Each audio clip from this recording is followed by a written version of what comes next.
21 days of silence is more than a lapse in communication. It is a slow-acting poison that rots a relationship from the inside out. Amanda understood this chilling truth as she tightened the clasp of her statement pearl necklace, the gems cool against her skin. Gazing into the vanity mirror, she barely recognized the woman looking back.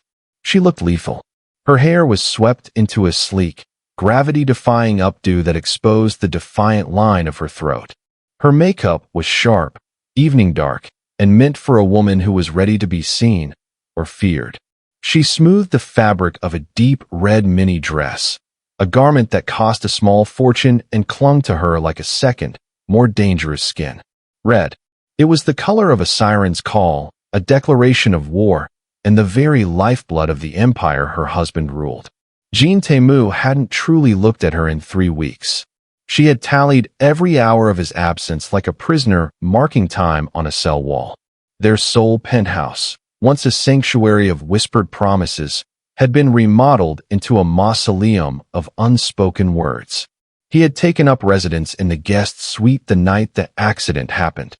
The penthouse was no longer a home. It had become a glass and marble mausoleum, a monument to the life they had shared before the silence took root. For 21 days, the air in the sprawling residence had felt thin, oxygen-deprived, as if the very atmosphere was waiting for a permission it would never receive. Amanda walked through the living room, her heels clicking against the polished floors with a sharpness that felt like a transgression. Every sound was magnified in the stillness, echoing off the floor-to-ceiling windows that looked out over the glittering, indifferent skyline of Seoul. Jean Temu had turned distance into an art form. It wasn't just that he slept in the guest suite. It was the way he had sanitized their shared life of any intimacy. The dining table, long enough to host a dozen associates, now felt like a vast, wooden desert between them if they happened to be in the room at the same time. He moved through the halls with a predatory grace that was entirely corporate, his presence signaled only by the faint, expensive scent of sandalwood and the rustle of a silk tie being adjusted. When he did speak, it was never to her. It was to his lead security detail in hushed, clipped tones, or into a sleek, encrypted phone, his voice a low rumble of authority that never once softened into the register he used to reserve for her ears. He had become a man of schedules and shadows. A breakfast tray left untouched on the kitchen island. A briefcase clicked shut at 6 a.m. The heavy front door thudding closed with a finality that signaled the start of another day of her being a ghost in his kingdom. The most agonizing part was the corporate coldness. If he had been angry, she could have fought him. If he had been cruel, she could have hated him. Instead, he treated her with a devastating, high-status politeness. He was the perfect host to a guest he no longer wanted. He would hold the elevator door for her without meeting her eyes, his expression as blank as a fresh sheet of stationery. He had retreated behind the impenetrable walls of the Jean Empire, leaving her on the outside to wither in the draft. Amanda stood in the center of the dark foyer, the red fabric of her dress a violent splash of color against the monochromatic luxury of his world. She could feel the weight of the 21 days pressing down on her, the stifled sobs into pillows, the half-written texts she never sent, the crushing loneliness of being married to a man who was right there, yet 1,000 miles away. The mausoleum was beautiful, expensive, and perfectly curated. But tonight, she was going to burn it down. Amanda reached for the lipstick, a shade so deep and defiant it felt like war paint. She applied it with surgical precision, her hand steady despite the tremor of anticipation humming beneath her skin. This wasn't just about beauty, it was about reclamation. Every brushstroke and every dusting of powder was a layer of armor being welded into place. She was no longer the wife who wilted under the frost of his neglect. She was becoming something sharp, something that couldn't be ignored without drawing blood. She stood before the full-length mirror, letting her gaze sweep over the transformation. The red mini dress was a masterpiece of provocation, its plunging V-neckline and sheer inset panels playing a high-stakes game of shadow and light. It was a garment designed to demand a reaction, to force a man's pulse to betray his composure. As she adjusted the statement pearl necklace, The gems sat against her collarbone like a royal decree. She looked poised, glamorous, and utterly dangerous. With a practiced flick of her wrist, she stepped into her high-heeled shoes, the ankle straps cinching with a definitive click. Suddenly, she was taller, her posture statuesque, and her weight grounded in a newfound assertiveness. She practiced the expression in the mirror, not a plea for attention, but a composed, pointed challenge. Her shoulders were back, her chin tilted just high enough to expose the vulnerable yet defiant line of her throat. She caught her own reflection and felt the shift in the room's energy. The red warning wasn't just for him. It was a reminder to herself of the power she still held. She moved toward the door, her hand subtly gripping the hem of the dress, a gesture of readiness that bordered on confrontation. She was a focal point of fire in a house made of ice. Tonight, Jean Temu would find that some ghosts refused to haunt the shadows quietly. Tonight, the silence would have to contend with the scream of red silk. The silence of the penthouse was a physical weight, thick and suffocating, until the first sharp strike of her heel hit the marble of the grand staircase. Amanda didn't rush. She descended with a slow, deliberate rhythm, each step a rhythmic pulse of defiance. The silk of her dress whispered against her skin, the only sound in the cavernous foyer until she saw him. Jean Temu was standing by the tall glass doors, his back to her, a silhouette of rigid perfection in his black suit. He was holding his glasses in one hand, caught in a rare moment of stillness that made him look less like a titan of industry and more like a man on the edge of a precipice. As she reached the midpoint of the stairs, he turned. The air in the room didn't just change, it vanished. Temu's gaze traveled upward, starting at the sharp point of her heels, moving over the daring hem of the red dress, and finally locking onto her eyes. For 21 days, he had looked through her, around her, and past her. But now his focus was so intense it felt like a physical touch, heavy and searing. He didn't move, but his knuckles whitened around the frames of his glasses.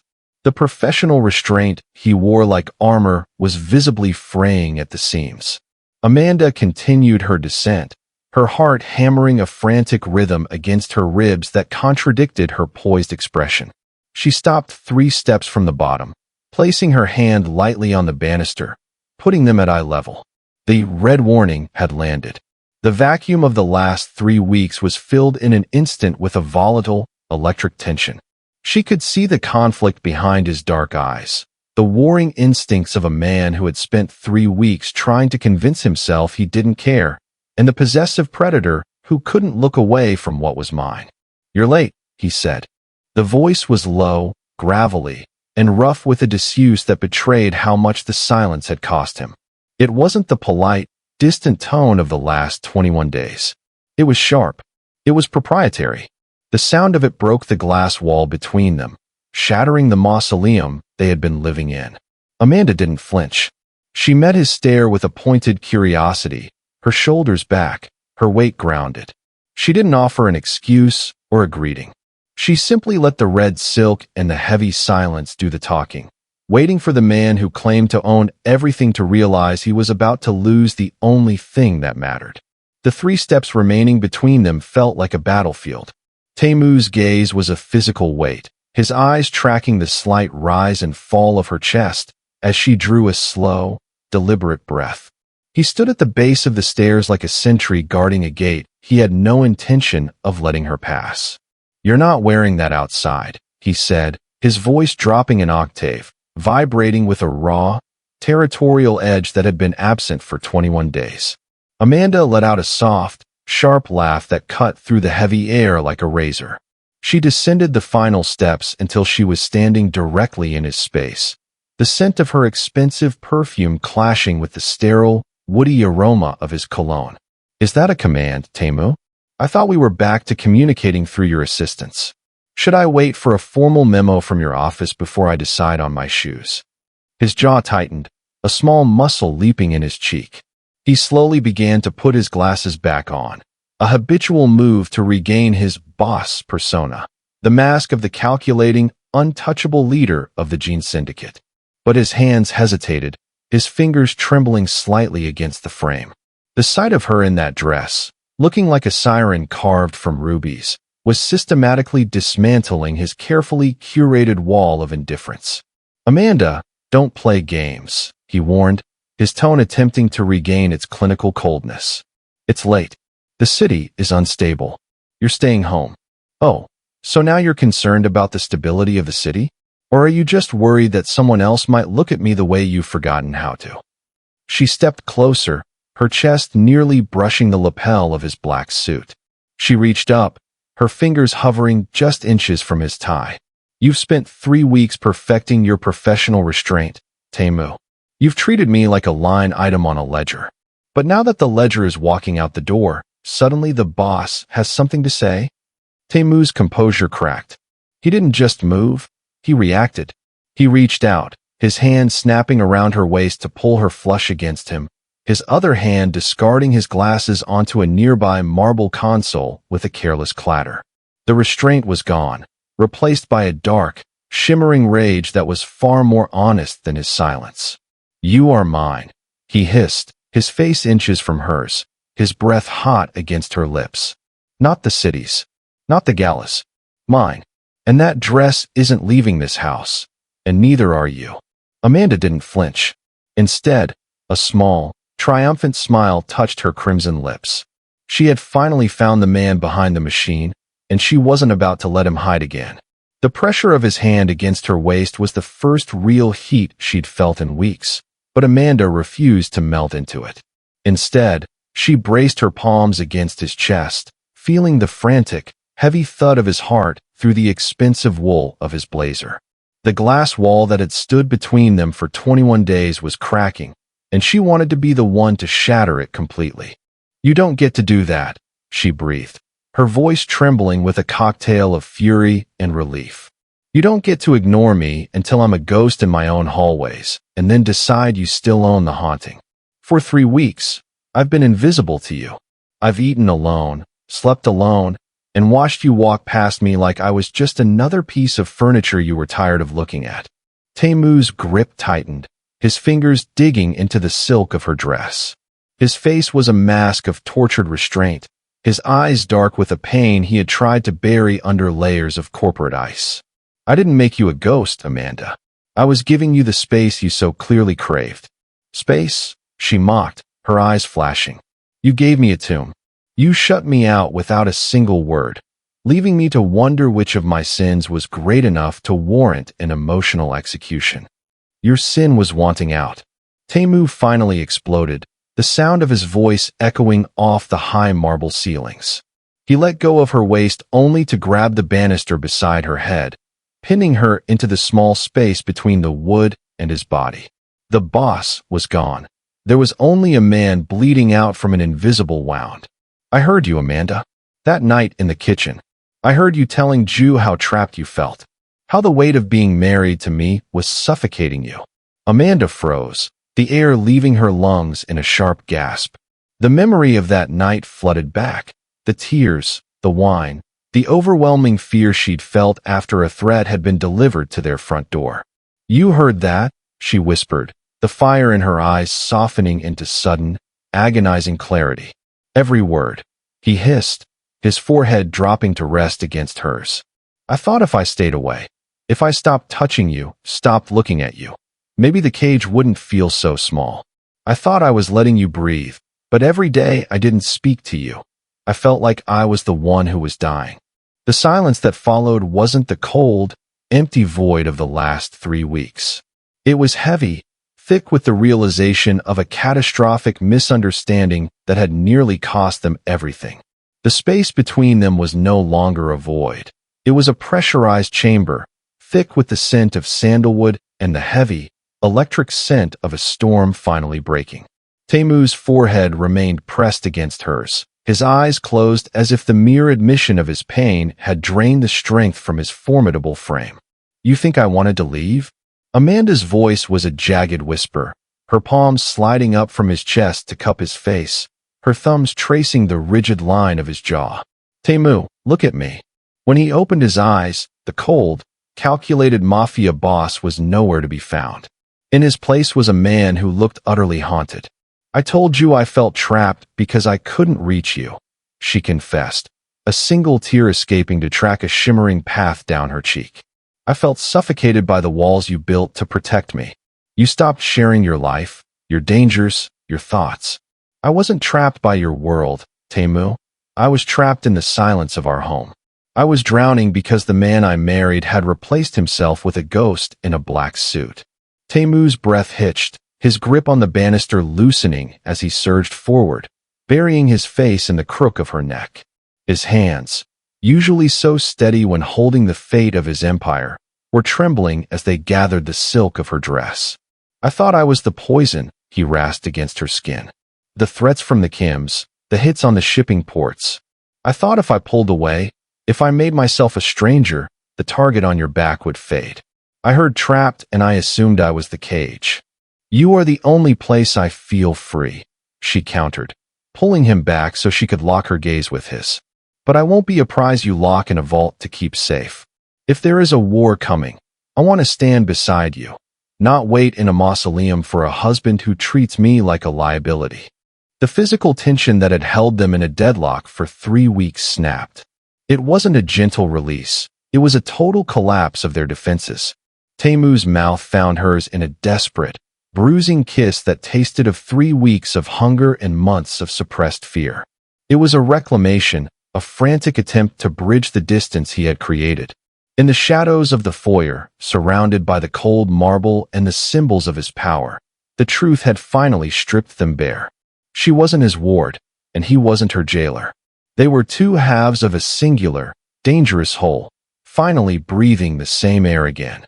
Temu finally let his weight settle, his hands moving from the banister to frame Amanda's waist, pulling her back into the solid, grounding heat of his body. The silence of the foyer was no longer a weapon, but a confession. He looked out toward the floor-to-ceiling windows where the neon veins of Seoul pulsed in the distance. A city that looked beautiful from this height, but was currently a chessboard of rising violence. The Kim family didn't just move on the shipping ports, Amanda, he began, his voice dropping into that low, gravelly register that signaled the true burden of his crown. They've started targeting families. It's no longer about territory or ledgers, it's about leverage. They are looking for a weakness, a soft point in the gene armor they can use to make me kneel. He turned back to her, his dark eyes shimmering with a vulnerability that few men in his world survived long enough to possess. For years, I believed my ruthlessness was my greatest asset. But the moment I realized I loved you, I realized I had handed my enemies a roadmap to my destruction.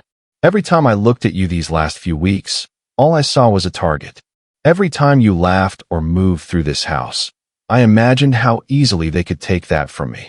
He reached out, his thumb tracing the delicate line of her jaw, his touch almost reverent. I thought if I made myself cold, if I made the world believe that you meant nothing to me, they would look elsewhere for their leverage. I tried to kill my own heart to keep yours beating. I didn't realize that by trying to save your life, I was destroying the reason you wanted to live it. The admission hung in the air, heavy and bittersweet. This was the Empire's burden, the soul-crushing paradox of a man who ruled a city but was terrified of his own living room. He had been playing a high-stakes game of emotional chess, sacrificing his queen to keep her off the board, never understanding that a queen like Amanda would rather be in the fray than hidden in the shadows. I've spent 21 days staring at the door of that guest suite, wanting to come back to you, he whispered, his grip tightening. But every time I reached for the handle, I saw the headlines. I saw Kim's assassins. I was a coward, Amanda. I was so afraid of losing you to them that I lost you to myself. Amanda didn't look away. She let the weight of his fear settle between them, acknowledging the danger without letting it dim the fire in her eyes. For the first time, she saw the cracks in the Titan, and in those cracks, she found the husband she had been fighting for. Amanda reached up and gripped his wrists, her fingers digging into the expensive fabric of his sleeves. She didn't pull away. She pulled him closer, forcing him to look at the fire in her eyes that no amount of Mafia intimidation could extinguish. You think you're protecting a porcelain doll, Temu, but you're wrong, she said, her voice ringing with a newfound steel. I didn't marry a shadow. and I won't be treated like a secret you're ashamed of or a prize you're too afraid to lose. If the Kim family wants to use me as leverage, let them try. But they will find that the woman beside you is just as dangerous as the man they're trying to break. Tae-moo started to shake his head, the old instinct to shield her rising like a reflex. Amanda, you don't understand the level of depravity. I understand that I am the wife of Jean Tae-moo, she interrupted, her chin tilting upward in a sharp, regal gesture. And that means I am your queen, not your ward. You don't get to decide my risks for me. If you want to keep me safe, then give me the information I need to protect myself. Stop hiding the names. Stop filtering the news through your assistants. If we are a team, then let me see the board. Tae-moo stared at her, his professional restraint finally dissolving into genuine awe. For 3 weeks, he had seen her as a victim in waiting, a fragile light he had to keep under a bushel. Now, standing in the foyer in a dress the color of fresh blood and eyes full of lightning, she looked like the only thing in his world that wasn't for sale. Give me the names, Tae-moo, she demanded, her voice a low, steady command. Who are they? Who thinks they can make you kneel by hurting me? A slow, dark smile finally touched Tae-moo's lips, the first flash of the real man she had seen since the silence began. It wasn't the smile of a boss, but of a partner who had finally found his equal. Kim Sang-ho and his youngest brother, Jun Seo, he murmured, his voice now a collaborative growl. They've been intercepting the northern routes. They think my silence these last few weeks was a sign of weakness. Then let's show them they were wrong, Amanda said, her hand sliding up to rest against his cheek. No more guest suites. No more ghosts. You tell me everything, and we face them together. Do you understand? Tae-moo leaned into her touch, the last of his internal walls crumbling into the marble floor. Together, he repeated, the words sounding like a vow. From this moment on, Amanda, there is no empire without you. The heavy, ornate doors of the primary suite felt different as Tae-moo pushed them open, no longer a boundary, but a bridge. The air inside carried the faint, lingering scent of Amanda's perfume, a reminder that while he had exiled himself to the guest wing, her presence had never truly left this room. He didn't reach for the lights. The ambient glow of the Seoul skyline filtered through the sheer curtains, casting the room in shades of indigo and silver. Tae-moo turned to her, his hands finding the nape of her neck, his thumbs tracing the line of her jaw with a reverent, trembling touch. The boss, who had spent 3 weeks projecting an image of ironclad indifference, had finally been dismantled. In the dim light, his eyes were wide and raw, searching hers for the forgiveness he wasn't sure he deserved. I've missed you, he whispered, the words sounding like a confession of a crime. In this room, in my arms. I've been starving in a house full of gold. Amanda reached behind her, her fingers finding the hidden zipper of the red dress. With a soft, rhythmic hiss, the silk gave way. The garment, the red warning that had served as her armor and her bait, slid down her curves, pooling at her feet like a discarded banner of war. As the dress fell, so did the last of her bravado. She stood before him, stripped of the provocative shell she had used to bait him, vulnerable and real. Tae-moo's breath hitched. He shed his own armor, discarding the tailored black blazer and the silk tie that had felt more like a noose for the past 21 days. When he finally pulled her against him, it wasn't the possessive, territorial grip of the foyer. It was a slow, desperate merging. The contact of skin against skin was an electric shock that grounded them both, a physical reconciliation that words alone could never achieve. They moved toward the bed, the movement fluid and unhurried. As they sank into the familiar silk sheets, the silence that followed was no longer a mausoleum. It was a sanctuary. Every touch was a question asked and an apology accepted. Tae-moo buried his face in her hair, breathing her in as if he were a man finally reaching the surface of a dark sea. The walls were down, the secrets were aired, and as the city lights painted flickering shadows across their intertwined bodies, the isolation of the last 3 weeks dissolved into the heat of a shared, undeniable truth. They weren't just surviving the empire, they were finally living within it, together. The shadows in the bedroom had lengthened, but the chill of the previous weeks was gone, replaced by a lingering, shared warmth. Amanda lay draped across Taimu's chest, the rhythmic beat of his heart a steady reassurance beneath her ear. The silence between them had transformed. It was no longer a weapon, but a canvas. Taimu reached for his phone on the nightstand, but instead of checking messages or dismissing notifications, he turned the screen toward her. He didn't pull away or hide the light. In the soft glow of the display, he opened an encrypted file, a digital blueprint of the northern shipping docks and a series of logistics routes marked in amber and red. "If we're doing this," he murmured, his voice still low and raspy from their reconciliation, "then you need to see what I see. The Kims aren't just intercepting cargo. They're trying to choke the supply lines to the central districts. They want to starve my influence before they move on the penthouse." Amanda sat up, the silk sheets pooling around her waist as she leaned into his space, her eyes narrowing as she traced the lines on the screen. She didn't look away from the technical data or the cold reality of the conflict. "They're using the construction on the bridge as a bottleneck," she noted, her finger tapping a specific intersection. "That's where you're vulnerable. Not because of your armor, but because of the timing." Taimu looked at her, a flash of genuine pride illuminating his features. He had spent years keeping her in a different world, never realizing that her sharp, intuitive mind was exactly the edge he had been missing. "Exactly. I was going to send a full convoy to force it through, but that just creates a bigger target." "Don't force it," Amanda countered, her voice steady and calculating. "Leak the schedule for a decoy shipment at the bridge, but move the real assets through the southern rail while they're focused on the bottleneck. Let them strike a ghost." Taimu silenced the phone and pulled her back down into his arms, his grip firm and certain. The fear that had paralyzed him for 21 days, the fear that she was too fragile for this life, had vanished. He saw now that by shielding her, he had only been half a man. "Unstoppable," he whispered against her temple, the word a heavy, sacred promise. "That's what they'll call us when this is over. No more secrets, Amanda. No more cages." "No more cages," she agreed, locking her fingers with his. Outside, the city of Seoul continued its neon throb, oblivious to the fact that the most dangerous power shift hadn't happened in a boardroom or a back alley. It had happened in a quiet bedroom, where a king had finally shared his crown with his queen.